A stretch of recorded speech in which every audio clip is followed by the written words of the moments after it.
सुप्रभात प्यारे बच्चों, कैसे हैं आप सभी। चलिए आइए शुरू करते हैं हमारे ये कक्षा। आज मैं आपके लिए लेकर आई हूँ फिर से एक नया पाठ। तो आज का पाठ है बच्चों पाठ 8, जिसका नाम है बिरजू महाराज से साक्षात्कार। बच्चों ये एक साक्षात्कार है, तो आइए हम सभी मिलकर पढ़ते हैं इनके बारे में और जानते हैं कि आखिर इनके जीवन में कौन कौन सी ऐसी घटनाएं हुई, कौन कौन सा बच्चों ने और ज्यादा अच्छा कार्यक्रम किया। ठीक है, तो इसके बारे में जानेंगे। आइए शुरू करते हैं। सबसे पहले बच्चों देखिए यहाँ पे क्या है, ये इस पाठ के बारे में है। कथक की जब भी बात होती है तो हमारे मस्तिष्क में एक नाम अवश्य आता है, बिरजू महाराज। बच्चों ये कथक नहीं, कथक होना चाहिए। ठीक है, कथकली जो हम कहते हैं तो ये कथक डांस है ना। तो जब भी हम इसकी बात करते हैं तो हमारे सबसे पहले दिमाग में आता है एक का नाम, तो ये है बिरजू महाराज। कथक की कला उन्हें विरासत में मिली थी। भारत ही नहीं बल्कि विदेशों में भी बिरजू महाराज का स्मरण उनकी मनमोहक प्रस्तुतियों के लिए किया जाता है। बिरजू महाराज का जीवन शास्त्रीय संगीत के रागों के समान ही उतार चढ़ाव भरा था। समझ गया बच्चों। ठीक है, अपने जीवन में प्राप्त सफलताओं के लिए उन्होंने कठिन साधना की थी। आइए आज हम पद्म विभूषण श्री बिरजू महाराज से मिले। ठीक है बच्चों, इन्हें देखिए, इन्हें पद्म विभूषण से सम्मानित किया गया था। इनसे हमारा परिचय करवा रहे हैं आपके जैसे ही कुछ बच्चे। तो आइए बच्चों, अब बच्चे हमें बता रहे हैं इनके बारे में। ठीक है, देखिए सबसे पहले बच्चों श्रेया। श्रेया कहती है, सुना है कि आपका बचपन संघर्षों से भरा हुआ था। अपने बचपन के बारे में कुछ बताएंगे, ऐसा पूछते हैं वो। किससे बच्चों? बिरजू महाराज से। अब इस पर बच्चों बिरजू महाराज कहते हैं, एक जमाना था जब हम लोग छोटे नवाब कहलाते थे। कौन बच्चों? है ना, एक जमाने में ये छोटे नवाब कहलाते थे। हवेली के दरवाजे पर 8 सिपाहियों का पहरा होता था। मेरे बाबूजी के देहांत के बाद आर्थिक परेशानियां बढ़ने लगी। बच्चों देखा, क्योंकि देखिए पहले बहुत ही अमीर थे ये, लेकिन अब देखिए इनके पास बच्चों बहुत अच्छा हवेली थी, है ना। देखो 8 बच्चों सिपाही इनकी पहरा देते थे। लेकिन बच्चों के बाबूजी के देहांत के बाद फिर इनकी आर्थिक परेशानियां शुरू हो गई। जिन डिब्बों में कभी 3-4 लाख की कीमत के हार हुआ करते थे, वे अब खाली पड़े थे। देखा, जीवन में उतार चढ़ाव तो होता ही है, जब समय का चक्र है। सब समय का चक्र है। संघर्षों के दौर में मेरी सबसे बड़ी सहयोगी मेरी माँ थी। तो देखा बच्चों, इनकी सबसे बड़ी जो सहयोगी थी वो इनकी माँ थी, है ना। कभी कर्ज लेते थे तो कभी पुरानी जरी की साड़ियां जलाकर उनके सोने चांदी के तार बेचते थे और गुजारा करते थे। बच्चों देख रहे हैं आप, जो यहाँ पे जो साड़ियां होती थी, है ना, जरी वाली, पुरानी जरी वाली साड़ियां, उनमें जो बच्चों सोना चांदी जड़ा हुआ होता था, उनको जलाकर उनसे निकलने वाला सोना चांदी बच्चों ये बेचकर अपना गुजारा चलाते थे, है ना। नृत्य के कार्यक्रमों से भी कभी कभी पैसा आ जाता था। दिन में खाना खाते थे तो रात को कई बार नहीं भी खाते थे। देखा कितनी परेशानी आ गई। अम्मा बार बार यही कहा करती थी, खाने को भले ही चना मिले या कुछ भी ना मिले, पर अभ्यास जरूर करो। देखा बच्चों, वो कहती थी कि हमेशा तुम अपने नृत्य का अभ्यास करते रहो, भले ही तुम्हें खाने को मिले या ना मिले। ठीक है, अब आगे आते हैं बच्चों तनुश्री। तनुश्री कहती है, आपकी कथक आप तनुश्री कहती है, आपने कथक किससे सीखा? देखिए बच्चों, अब बिरजू महाराज कहते हैं, मेरे गुरु थे मेरे पिता अच्छन महाराज और चाचा शंभू महाराज और लच्छू महाराज। तो देखा बच्चों, उनके गुरु कौन थे? उनके पिता थे जिनका नाम था अच्छन महाराज, और उनके चाचा थे बच्चों शंभू महाराज और बच्चों लच्छू महाराज। ठीक है, यही इनके गुरु थे। घर में चूंकि कथक का माहौल था, अतः औपचारिक प्रशिक्षण शुरू होने से पहले ही मैं देख देख कर कथक सीख गया था और नवाब के दरबार में नाचने भी लगा था। तो देखा बच्चों, अब इन्हें ज्यादा कुछ प्रशिक्षण की बच्चों जरूरत नहीं पड़ी, ये अपने घर वालों से ही सीख गए। ठीक है, कथक की तालीम कथक की तालीम शुरू करते समय गुरु शिष्यों को गंडा यानी कि बच्चों ताबीज बांधते हैं और शिष्य गुरु को भेंट देता है। जब मेरी तालीम शुरू होने की बात आई तो बाबूजी ने कहा, भेंट मिलने पर ही गंडा बांधूंगा। ये कहा, ठीक है, जब तुम मुझे भेंट दोगे तभी बांधूंगा मैं तुम्हें ताबीज। इस पर अम्मा ने मेरे 2 कार्यक्रमों की कमाई बाबूजी को भेंट के रूप में दे दी, है ना बच्चों। उन्होंने जो कार्यक्रम किए थे, जो उन्हें भेंट स्वरूप कुछ रुपए मिले थे, वो उन्होंने दे दिए। गंडा गुरु और शिष्य के बीच पवित्र रिश्ता होता है। मैंने अब इस रस्म को उल्टा कर दिया है। कई वर्षों तक नृत्य सिखाने के बाद जब देखता हूँ कि शिष्य में सच्ची लगन है, तभी गंडा बांधता हूँ। देखा बच्चों, अब पहले शुरुआत में ही जब नृत्य शुरू होता बच्चों, तभी बांधना चाहता था ये गंडा, लेकिन अब क्या हुआ, अब इन्होंने ये इस परंपरा को उल्टा कर दिया अब ये चाहते हैं, अब ये ऐसा करते हैं कि जब कोई विद्यार्थी बहुत ही अच्छे सच्ची लगन से नृत्य सीखता है तो फिर ये उन्हें गंदा बांधते हैं। समझ गए? यहाँ देखिए बच्चों, ये एक चित्र दिया गया है। आइए आगे बढ़ते बच्चों। अब तनुश्री कहती है, क्या पढ़ाई या दूसरे कामों के साथ साथ संगीत और नृत्य जारी रखना संभव है? ऐसा पूछा। ठीक है, तो बिरजू महाराज कहते हैं, यह तो अपने सामर्थ्य पर निर्भर करता है। मेरी शिष्या शोभना नारायण IAS अफसर है और अच्छी नृत्य की भी। देखा बच्चों, अब वो बताते हैं कि ये तो सबके अपने ऊपर निर्भर करता है कि वो कौन कितना कार्य कर सकता है। ठीक है, अब बताते हैं कि उनकी एक शिष्या है जिसका नाम है शोभना नारायण, वो IAS की बच्चों अफसर है और देखिए अच्छी नृत्य की भी है। ठीक है, मैं नृत्य के साथ साथ बजाता और गाता भी हूँ। इसके अतिरिक्त नृत्य, नाटिकाएं और उनके लिए संगीत भी तैयार करता हूँ। मैंने जब नौकरी शुरू की तो मेरे चाचा ने कहा, तुम नौकरी में बंट जाओगे, है ना, तुम्हारे अंदर का नृतक पूरी तरह पनप नहीं पाएगा। पर मैंने दृढ़ निश्चय किया था कि महाराज बनना है तो उसके लिए मेहनत भी करनी होगी। अब बच्चे देखिए, वो जानते थे, देखो पहली बात कि वो नृत्य ही नहीं करते अकेला, वो गायन भी करते हैं, वादन भी करते हैं, और देखिए बच्चों नाटक की वगैरह में बच्चों वो अपना संगीत भी देते हैं। और देखिए उन्होंने नौकरी भी की थी। उनके चाचा जी कह रहे थे कि अगर तुम नौकरी करोगे तो तुम बढ़ जाओगे, तुम अपने नृत्य पे बच्चों पूरा ध्यान नहीं दे पाओगे। लेकिन उन्होंने ये तय कर लिया था कि अगर महाराज बनना है तो परिश्रम तो करना पड़ेगा, इसीलिए उन्होंने नौकरी भी की। ठीक है, अब बच्चों माणिक, देखिए माणिक क्या कहता है, कथक की शुरुआत कब हुई? देखिए बिरजू महाराज का उत्तर है, कथक की परंपरा बहुत पुरानी है। महाभारत के आदि पर्व और रामायण में इसकी चर्चा मिलती है। देखिए बच्चों, अब ये कब से शुरू हुआ? देखिए हमारे प्राचीन काल से बच्चों, जब हमारे बच्चों भगवान थे ना, देखो महाभारत रामायण इस सभी में बच्चों इनकी चर्चा मिलती है।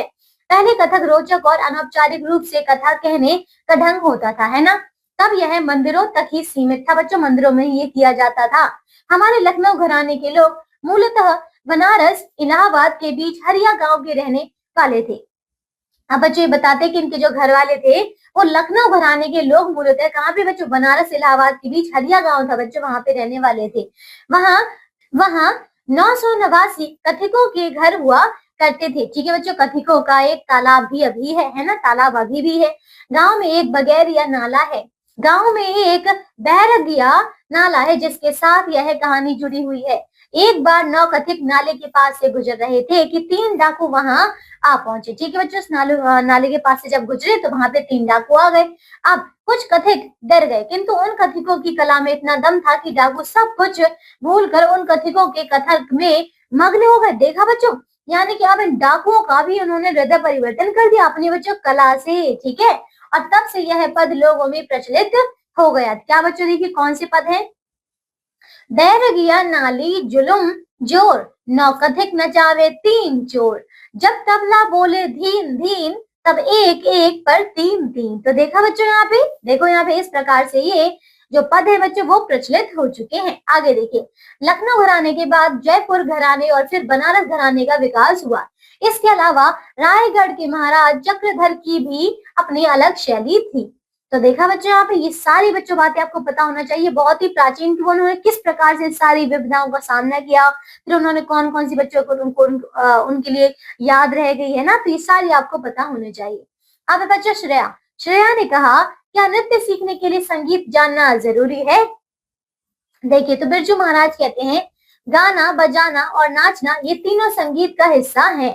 संगीत में लय होती है, इसका ज्ञान आवश्यक है ना बच्चों। नृत्य में शरीर, ध्यान और तपस्या का साधन होता है। क्या है बच्चों नृत्य हमारा?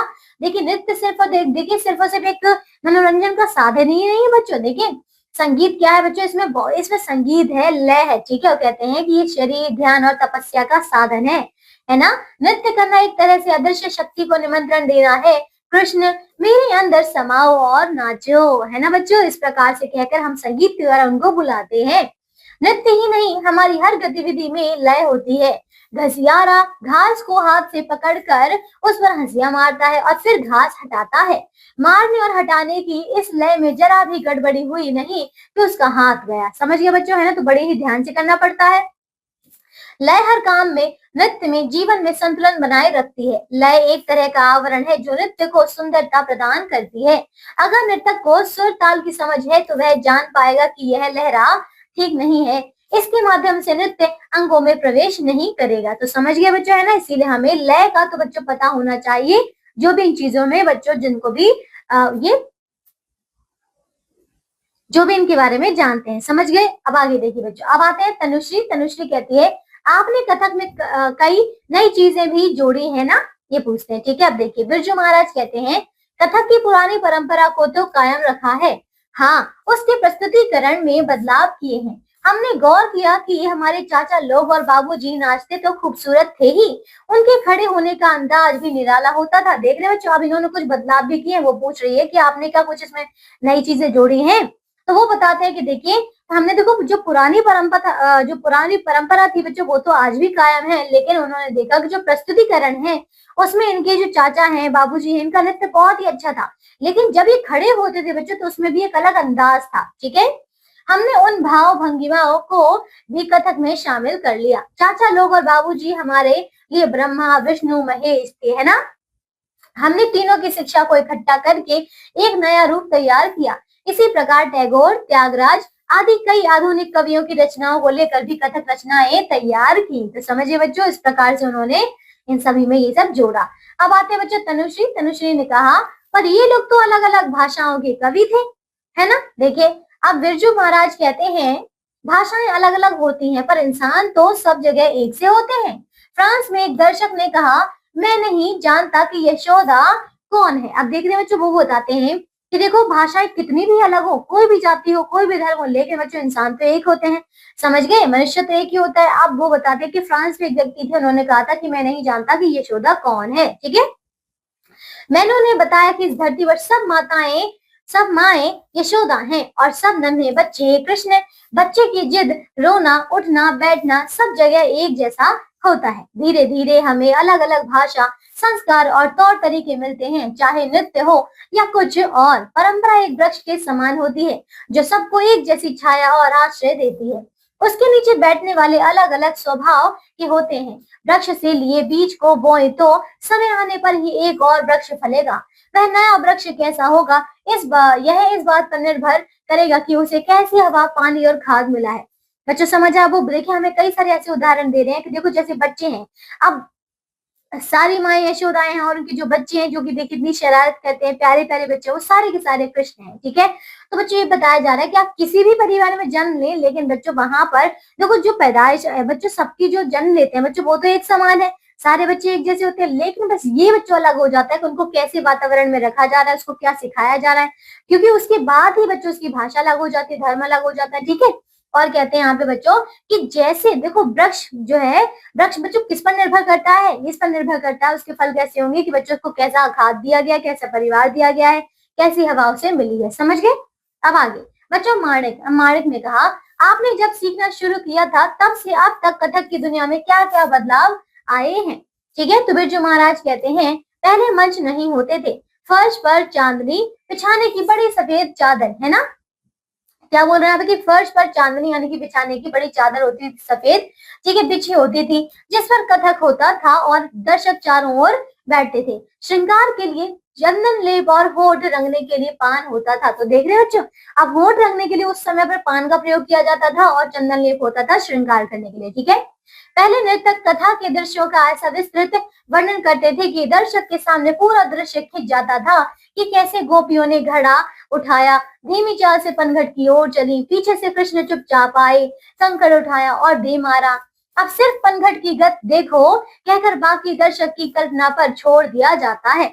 बच्चों देखिए यहाँ पे ये बदलाव हुआ है। देखो पहले आपने श्रृंगार में देख लिया, दूसरी बात है कि जब पहले बच्चों नृत्य किया जाता था तो सब पूरी कथा का बच्चों वर्णन मतलब अपने नृत्य में ही समझा दिया जाता था। ठीक है, और जो दर्शक होते थे देखकर समझ जाते थे, लेकिन आजकल बच्चों सिर्फ और सिर्फ देखो शुरुआत का बता दिया जाता है, पनघट की गत देखो और उसके बाद बच्चों बाकी कल्पना पर छोड़ दिया जाता है। ठीक है, तो ये इसमें बदलाव हुआ है।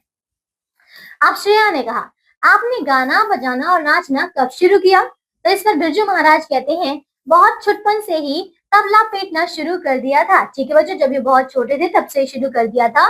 चाचा ने कहा लड़के के हाथ में लय है, 5 साल का होते होते हारमोनियम पर लहरा बजाने लगा।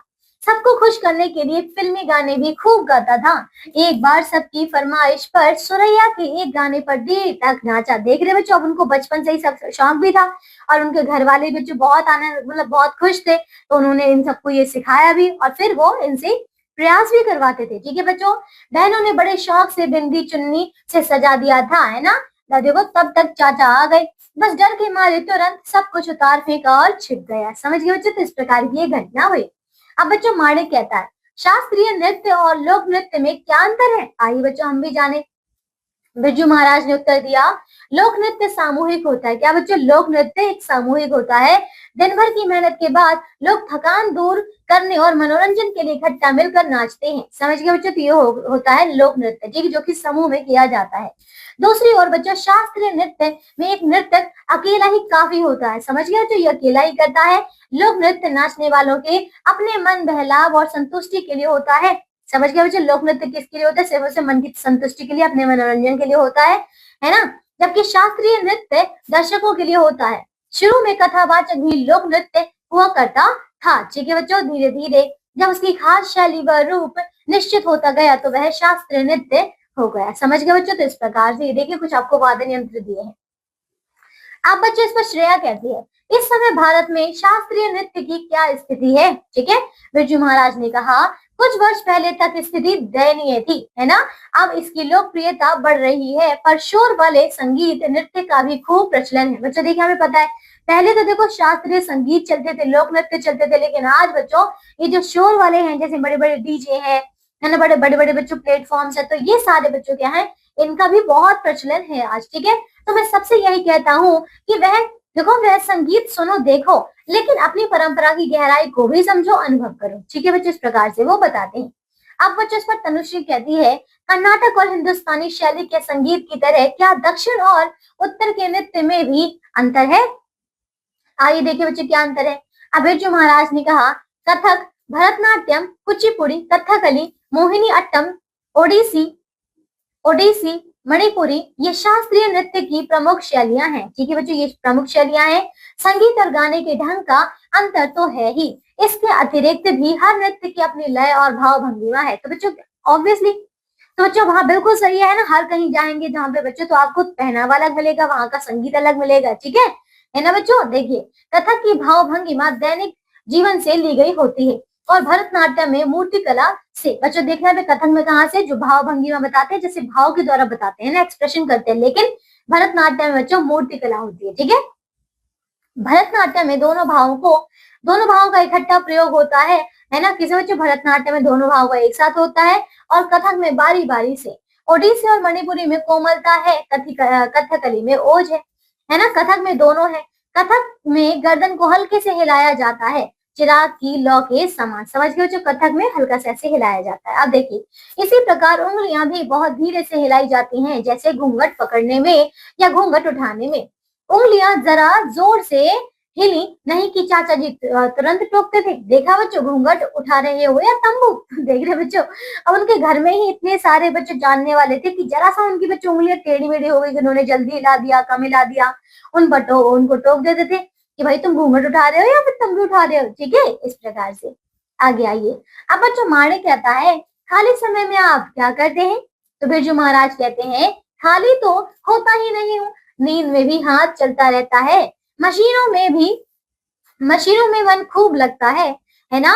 अगर मैं नृतक ना होता तो शायद इंजीनियर होता। तो देख रहे बच्चों, अब इसके अलावा वो कहते हैं कि मशीनों में मेरा बहुत मन लगता है, और अगर मैं नृतक नहीं होता तो फिर मैं एक इंजीनियर होता। ठीक है, कोई भी मशीन या यंत्र खोलकर उसके कल पुर्जे देखने की जिज्ञासा होती है। तुम्हें जानकर हैरानी होगी कि मैं अपने ब्रीफ केस में हरदम पेचकस और दूसरे छोटे मोटे औजार रखता हूँ। तो देख रहे बच्चों, आप वो सारे ऐसे छोटे मोटे जो औजार होते हैं वो उसको रखते हैं। ठीक है, अपने ब्रीफ केस में।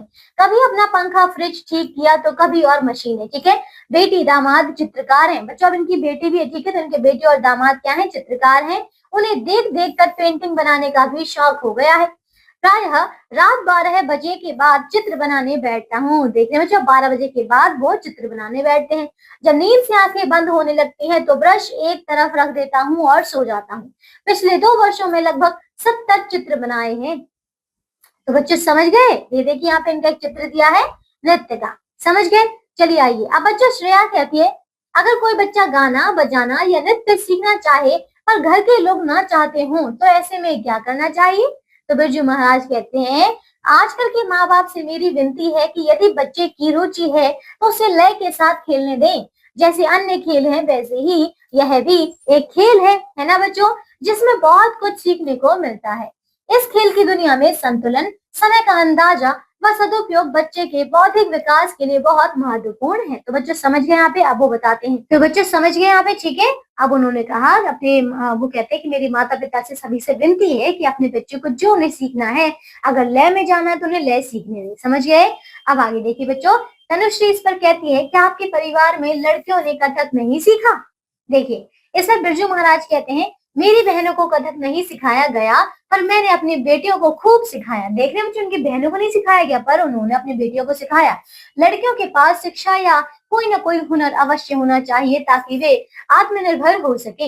हुनर ऐसा खजाना है जिसे कोई नहीं छीन सकता और वक्त पड़ने पर काम आता है ना बच्चों। तो बच्चों तुम लोग संगीत सीखते हो। अब वो बोलते हैं कि बच्चों तुम लोग संगीत सीखते हो, यदि नहीं तो जरूर सीखो। मन की शांति के लिए यह बहुत जरूरी है।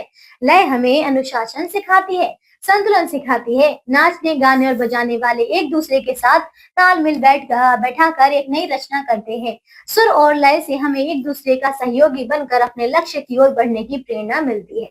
समझ गए बच्चों। देखिए बहुत ही अच्छा पाठ है। हमने बिरजू महाराज से कितने सारे प्रश्नों के उत्तर जान लिए। ठीक है, आइए हमारा पाठ इसी के साथ पूरा होता है बच्चों। अब हम पढ़ते हैं शब्दार्थ सरलार्थ। देखिए साक्षात्कार क्या होता है बच्चों? किसी व्यक्ति से प्रश्न उत्तर के माध्यम से बातचीत, है ना, जैसे कि यहाँ पे बच्चों ने की। कथक क्या है बच्चों? एक शास्त्रीय नृत्य शैली जो कथा कहने से उत्पन्न हुई। ठीक है। हुनर क्या है बच्चों? कौशल या कला। परंपरा यानी कि पीढ़ी दर पीढ़ी चली आ रही प्रथा। आत्मनिर्भर यानी कि स्वयं पर निर्भर होना। लय यानी कि संगीत और नृत्य में ताल या गति। ठीक है। भाव भंगिमा यानी कि चेहरे और शरीर की मुद्राएं जो भावनाएं व्यक्त करती है। गंडा यानी कि गुरु द्वारा शिष्य को दिया गया ताबीज। ठीक है। घराना क्या होता है? संगीत या नृत्य की एक विशिष्ट शैली या परंपरा। मंत्र मुग्ध यानी कि किसी चीज से इतना प्रभावित होना कि उसमें खो जाना। ठीक है बच्चों, तो ये हमने सारे शब्दार्थ पढ़ लिए, अब इनको याद करिएगा। ठीक है। आगे दिया बच्चों आपको पाठ से कुछ अभ्यास के प्रश्न उत्तर है, तो इन्हें आप पूरा कीजिएगा। मुझे आशा है कि कर लेंगे। और मुझे ये भी लगता है कि आपको ये पाठ बहुत अच्छा लगा होगा, है ना बच्चों। हमने संगीत के बारे में बहुत अच्छी अच्छी बातें पढ़ ली हैं बिरजू महाराज से। ठीक है। अब हम मिलेंगे अगली कक्षा में एक नए पाठ के साथ। तब तक के लिए बच्चों इस पाठ को दोबारा पढ़िएगा फिर से, और बच्चों अभ्यास के प्रश्नों को पूरा कीजिएगा। अपना ध्यान रखिएगा, स्वस्थ रहिएगा। ठीक है बच्चों, बाय।